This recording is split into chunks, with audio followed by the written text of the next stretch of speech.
बिस्मिल्लाहिर्रहमानिर्रहीम। जी स्टूडेंट्स, आज हम स्टार्ट करने जा रहे हैं HTML में स्टाइल्स, टेबल और लिस्ट।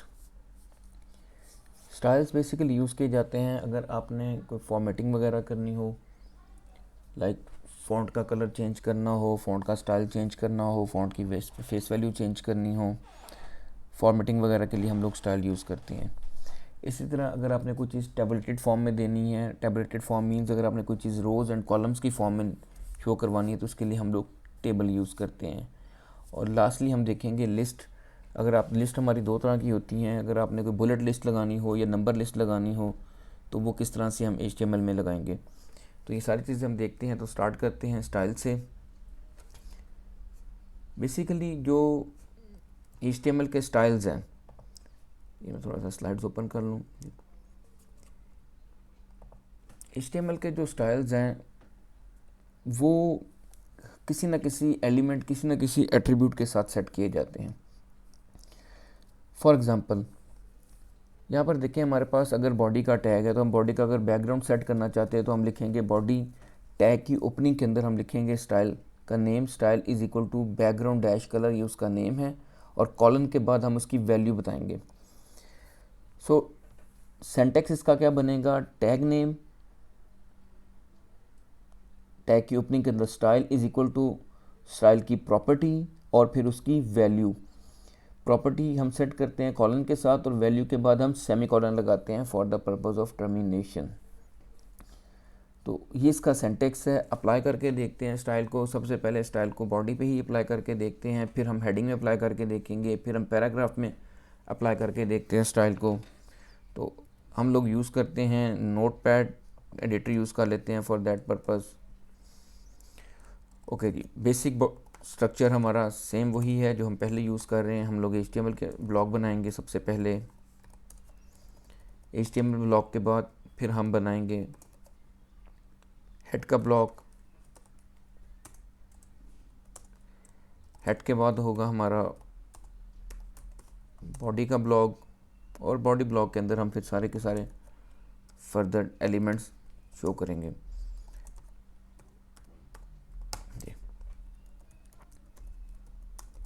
तो यहाँ पर मैं एक स्टेटमेंट लिख लेता हूँ, this is my first line,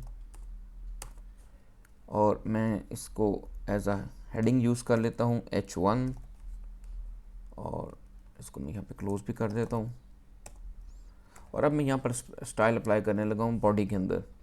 before applying मैं एक दफ़ा इसको सेव करके रन कर लेता हूँ।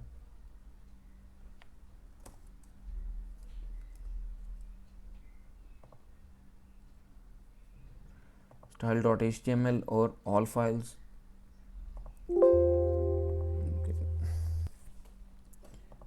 तो मेरे पास ये ई-कॉमर्स का एक फ़ोल्डर था, उसके अंदर मैंने इसको सेव किए। तो यहाँ पर देखें, this is my first line. तो अब मैं इसके ऊपर स्टाइल अप्लाई करने लगा हूँ। सबसे पहले मैं बॉडी के ऊपर स्टाइल अप्लाई करने लगा हूँ। सिंटैक्स क्या था, style STYL, style is equal to,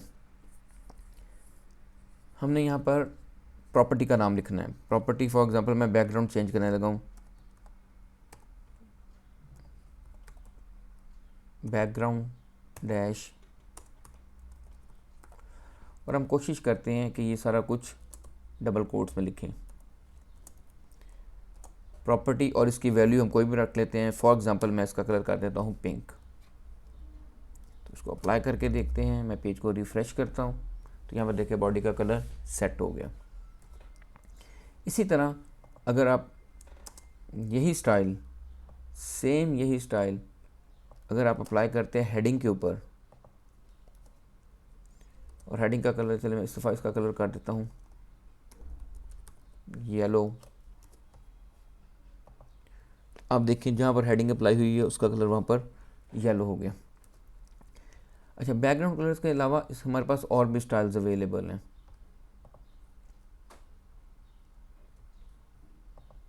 जी, अगर आपने टेक्स्ट का कलर चेंज करना है तो उसके लिए style is equal to colour और फिर उसकी वैल्यू। अगर आपने फ़ॉन्ट चेंज करना है तो फ़ॉन्ट डैश फैमिली, फ़ॉन्ट का साइज़ चेंज करना है तो फ़ॉन्ट डैश साइज़, और इसी तरह टेक्स्ट की अगर अलाइनमेंट सेट करनी है तो टेक्स्ट डॉट अलाइन। तो अब इनको भी अप्लाई करके देखते हैं। सबसे पहले हम कलर अप्लाई करके देखते हैं।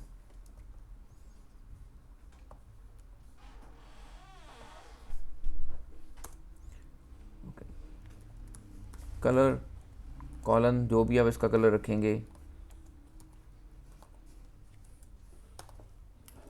तो मैंने H1 की जो हेडिंग है उसका मैंने कलर चेंज कर दिया। यहाँ पर देखें हमने उसका कलर वैल्यू सेट कर दी। सिमिलरली अगर हम कोई और स्टाइल अप्लाई करते हैं, लेट्स सपोज हम इसका फ़ॉन्ट चेंज करते हैं, तो फ़ॉन्ट डैश फैमिली आप कोई भी इसका सेट कर सकते हैं। तो फ़ॉन्ट डैश फैमिली और जो भी आप इसका नेम रखेंगे, फॉर एग्ज़ाम्पल हम यहाँ पर अप्लाई कर लेते हैं, जो फ़ॉन्ट है वो कोरियर अप्लाई कर लेते हैं।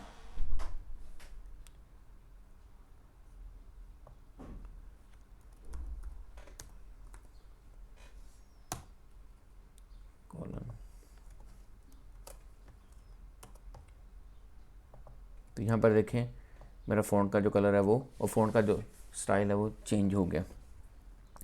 इसी तरह आप फ़ॉन्ट की फैमिली भी चेंज कर सकते हैं। तो स्टाइल्स के अलावा हमारे पास फॉर्मेटिंग करने के लिए कुछ और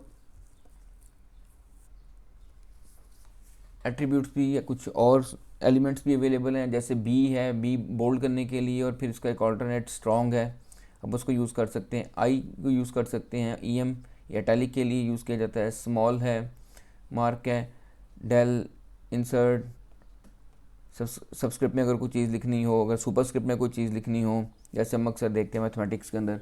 तो ये सारे के सारे इसके कुछ फॉर्मेटिंग के टेक्स्ट हैं, अब इनको ज़रूर प्रैक्टिस कीजिएगा। स्टाइल के बाद हमारा नेक्स्ट आता है टेबल्स।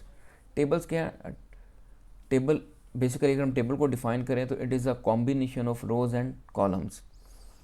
हमारे पास ये रोज़ हैं और ये हमारे पास 3 कॉलम्स हैं, और ये जो ब्लॉक है हमारे पास इसे हम सेल कहते हैं। सेल को अगर हम डिफाइन करें तो cell is a intersection of rows and column. तो ये टेबल ड्रॉ कैसे किया जाता है? टेबल ड्रॉ करने का तरीका का मेथड थोड़ा सा डिफरेंट है। सबसे पहले तो हम टेबल की आउटर लाइन ड्रॉ करेंगे, इसके लिए हम टेबल का टैग यूज़ करते हैं। फिर टेबल के अंदर हम टेबल की रोज़ डिफ़ाइन करते हैं, और फिर हर रो के अंदर टेबल के कॉलम डिफ़ाइन करते हैं। फॉर एग्जांपल अगर इसी टेबल को मुझे HTML में ड्रॉ करना है तो टेबल के अंदर मुझे 1 2 3 4 5 6 7 रोज़ डिफ़ाइन करनी है, और हर रो के अंदर 1 2 3 जो है वो टैग्स कॉलम्स होंगे हमारे पास। तो इसका टैग या इसका एलिमेंट किस तरह से लिखा जाता है, यहाँ पर देखें आप, टेबल का टैग अवेलेबल है। टेबल के अंदर हमारे पास TR है, फर्स्ट रो TR, और फर्स्ट रो के अंदर 3 कॉलम्स हैं, TH यूज़ किया जाता है हेडिंग के लिए। नॉर्मली फर्स्ट रो के जो कॉलम्स होते हैं वो TH होते हैं, रिमेनिंग जितनी भी रोज़ होती हैं उनके जो कॉलम्स हम डिफ़ाइन करते हैं वो TD से डिफ़ाइन करते हैं। तो हम लोग एक टेबल ड्रॉ करते हैं और टेबल ड्रॉ करके फिर इसके कुछ फर्दर एट्रीब्यूट सेट करते हैं। ओके जी, टेबल ड्रॉ करने के लिए सबसे पहले मैंने बताया था कि हमारे पास एक टेबल का टैग है। टेबल टैग के अंदर हमारे पास नेक्स्ट है टेबल की फर्स्ट रो। टेबल की फर्स्ट रो के बाद मेरे पास आ जाता है टेबल के कॉलम्स। मैं 3 कॉलम्स टेबल डिफाइन करने लगा हूँ। फर्स्ट रो है तो इसको मैं हेडिंग के तौर पे यूज़ करूँगा।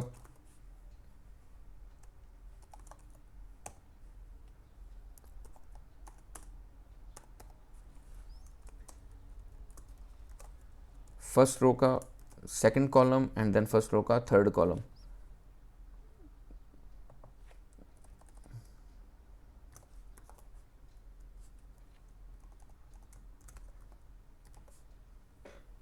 फॉर एग्जांपल मैंने 3 कॉलम दिए, बल्कि मैं इसको इस तरह से कर लेता हूँ, serial number, name and age. Okay, अब मुझे फर्स्ट रो सेकंड रो बनानी है। मैं इसी को एज इट इज़ कॉपी करता हूँ तो मेरी ये सेकंड रो बन गई, लेकिन इस दफ़ा जो है ये टेबल डाटा होगा, ना कि टेबल हेडिंग।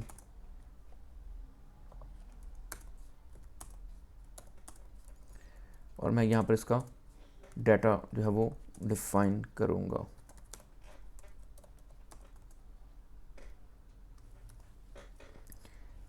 एक रो में और डिफाइन कर लेता हूँ।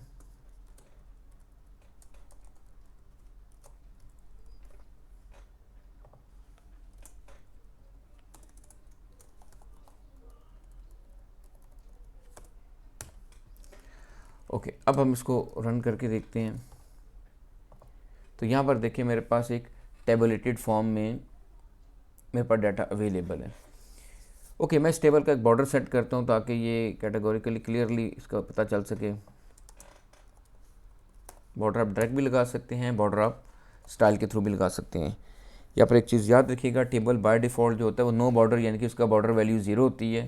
जैसे ही हम बॉर्डर वैल्यू 1 करते हैं तो इसका बॉर्डर जो है वो अपीयर हो जाता है।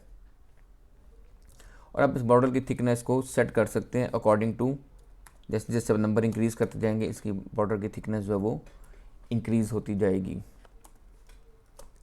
बॉर्डर के साथ अब आप इसकी विड्थ भी सेट कर सकते हैं। नॉर्मली हम इसकी विड्थ 100% रखते हैं। 100% का फ़ायदा ये होगा मुझे कि ये जो मेरा टेबल है ये अकॉर्डिंग टू माई स्क्रीन जो है वो एडजस्ट हो जाएगा। अगर मैं स्क्रीन को रीसाइज भी करता हूँ तो यहाँ पर देखें टेबल जो है वो ऑटोमेटिकली उसके हिसाब से एडजस्ट हो रहा है स्क्रीन की विड्थ के हिसाब से। ओके, इसके बाद आप टेबल्स के ऊपर भी डिफरेंट स्टाइल्स अप्लाई कर सकते हैं। टेबल्स पे आप स्टाइल अप्लाई कर सकते हैं। लाइक अगर आपने टेबल का बैकग्राउंड कलर चेंज करना, अगर हमने यहाँ पे अभी बैकग्राउंड बॉडी का बैकग्राउंड चेंज किया था, आप चाहें तो पूरे टेबल का बैकग्राउंड भी चेंज कर सकते हैं। लाइक मैं टेबल का बैकग्राउंड जो है वो येलो कर देता हूँ। ठीक है, सिर्फ पर्टिकुलर टेबल का बैकग्राउंड। अगर आप चाहें तो किसी पर्टिकुलर रो का अगर बैकग्राउंड चेंज करना चाहें तो आप वो भी कर सकते हैं। लाइक अगर मैं यही स्टाइल कॉपी करता हूँ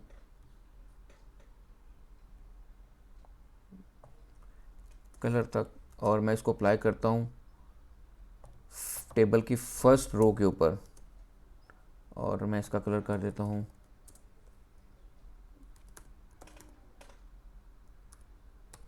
लाइट ब्लू। तो लुक एट दिस कि हमारी जो फर्स्ट रो है उसका कलर लाइट ब्लू हो गया। और इवन अगर आप किसी पर्टिकुलर सेल के ऊपर जाके इसका स्टाइल चेंज करना चाहते हैं, इसका कलर चेंज करना चाहते हैं, इसका फ़ॉन्ट चेंज करना चाहते हैं, तो आप एक पर्टिकुलर सेल के ऊपर भी जाके भी उसकी वैल्यू को चेंज कर सकते हैं। फॉर एग्ज़ाम्पल हेडिंग की बजाय मैं यहाँ पर मैं कलर अप्लाई कर देता हूँ और मैं कलर कोई भी सेट कर देता हूँ। ऑरेंज कलर मैंने सेट कर दिया। तो यहाँ पर एक पर्टिकुलर सेल के ऊपर भी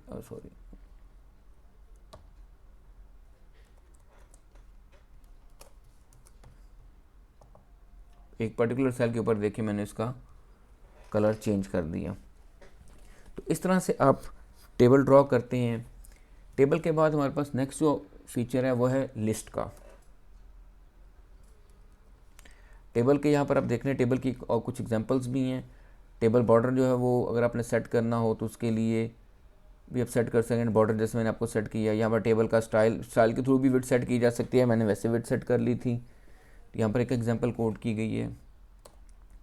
इसके बाद आ जाते हैं हम HTML लिस्ट के ऊपर। HTML लिस्ट क्या है? लिस्ट हमारे पास दो तरह की होती है HTML के अंदर, अनऑर्डर्ड लिस्ट और ऑर्डर्ड लिस्ट। अनऑर्डर्ड लिस्ट क्या है? हमारी बुलेट्स की फॉर्म में आती है। और ऑर्डर लिस्ट क्या है? हमारे पास 1 2 3 4 नंबर की फॉर्म में आती है। तो इसको अप्लाई करके देखते हैं कि लिस्ट किस तरह से अप्लाई होगी। टेबल के बाद मैं फ़ौरन लिस्ट एक अप्लाई करता हूँ।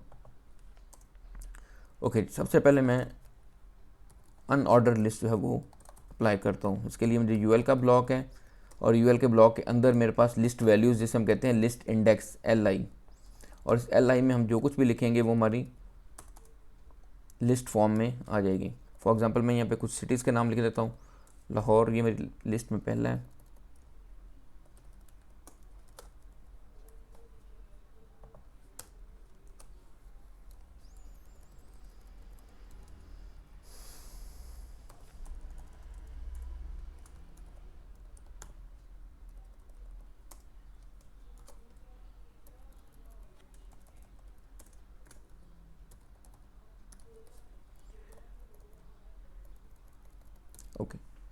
यहाँ पर एक चीज़ नोट कीजिएगा कि मैंने अभी एक लिस्ट अनऑर्डर लिस्ट बनाई, तो यहाँ पर देखें, सॉरी मैंने ऑर्डर लिस्ट बनाई यूएल के साथ।